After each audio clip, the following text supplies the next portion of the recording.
அவனியாபுரம் ஜல்லிக்கட்டு போட்டியில் 4 காளைகளை பிடித்த வீரர் விலகியுள்ளார். செய்தியாளர் சரவணன் இணைப்பில் இருக்கிறார். சரவணன், வணக்கம். இறுதிச் சுற்றுக்கு தகுதி பெற்ற வீரர் போட்டியிலிருந்து விலகியுள்ளார்.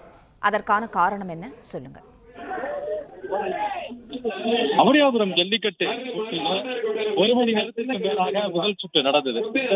முதல் சுற்றில் ஜெர்சி 38 என்ற மணிகண்டன் என்ற வீரர் இறுதி சுற்றுக்கு தேர்வு செய்யப்பட்டார். 4 காளைகளுக்கு மேலே பிடித்திருந்த நிலையில் இறுதி சுற்றில் அவர் களமிறங்குவார் எதிர்பார்க்கப்பட்டது.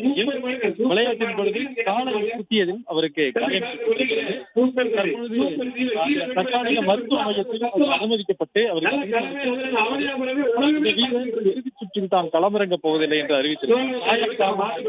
போட்டியிலிருந்து விலகுவதாகவும் அவர் அறிவித்திருக்கிறார். முதல் சுற்றிடம் 2 வீரர்கள் தேர்வானார்கள் இறுதிச் சுற்றிற்கு. இம்முறை மாற்றம் செய்யப்பட்டது.